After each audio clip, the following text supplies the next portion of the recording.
St. Alexis Hospital on South Broadway in the Gravois Park neighborhood looks as haunted as its history. A real-life exorcism reported in 1949 inspired the 1973 movie The Exorcist. All broken windows, every single one. Including these windows where this mangled gurney was apparently tossed out. A criminalized empire inside of these vacant buildings. It's like open season on this campus where you can see places you can easily get inside and the gates rammed wide open.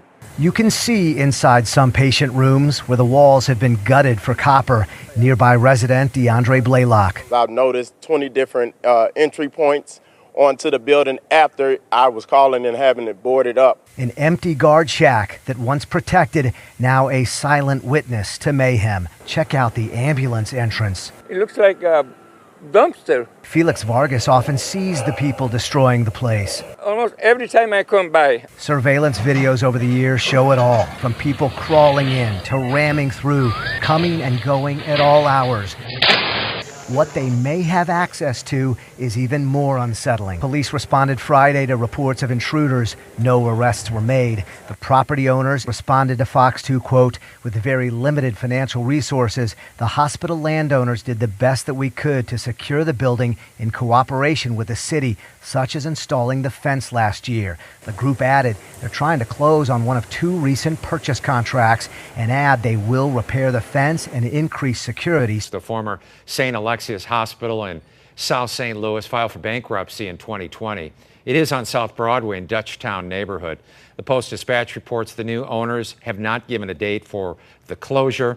The Alexian brothers founded that hospital in 1869. Little side note, it was the location of the only documented exorcism in the United States and the basis for the book and the movie. The Alexian Brothers Hospital began with the Begards of 800 years ago, were the early Alexian brothers. And there's no record of the founders of these first communities, but the exact dates where they began the ministry was known as the Poor Ones, who visited the sick and stayed with the ill to guard and nourish them. So, I mean, it's a very nice backstory. Date all the way back to the medieval periods of the mid-1350s.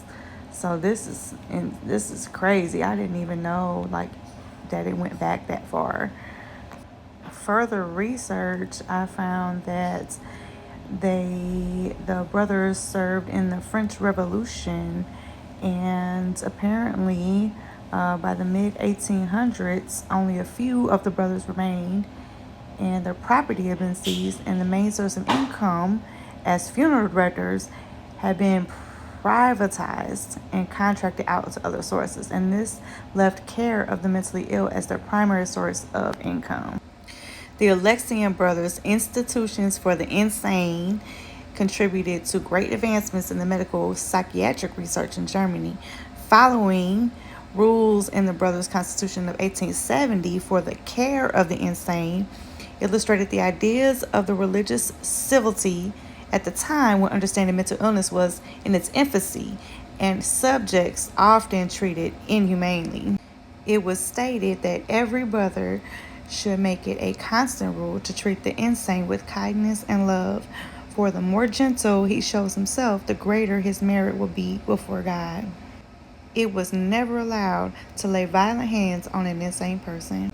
It was said that after the end of the Napoleonic War in Europe, the brothers saw a steady growth in their numbers and were encouraged to expand their ministry in the wake of the German immigration to England and the United States. And in England, the brothers opened a cemetery, and when denied a license to open up an insane asylum, reaching back to their tradition, they opened up a home and attended to the needs of the elderly men, particularly the senile. Moving forward, between 1928 and 1952, the hospital operated a training school for male nurses only, and then offered its services to only men until 1962. Interestingly, the exorcism known as The Exorcist that, the movie followed from, happened in April of 1949. It started in January 1949 when strange events at the Maryland home of the young boy took place. The boy's family which has strong ties to St. Louis, came to St. Louis after finding bloody scratches on the child's chest spelling Lewis. What?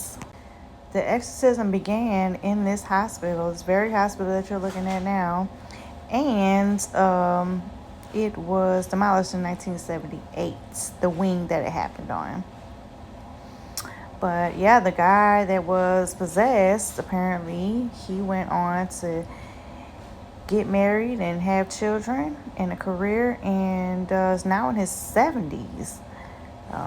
Yeah, so I mean, it's an interesting backstory, but goodness gracious, like,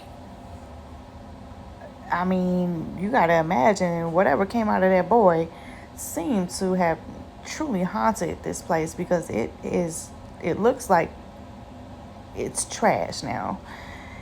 You know, you got drug dealers in the middle of the, I mean, this is a drug set.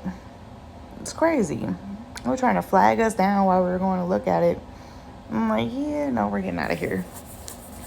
But yeah, this is a very interesting backstory. I felt the need to dig into it. But one more interesting fact, a lot of people don't realize that Lansdowne Village and Sherbrooke Village are also operated from the St. Alexian Brothers. So anybody that's ever worked there that knows, they know. Hope y'all enjoyed this.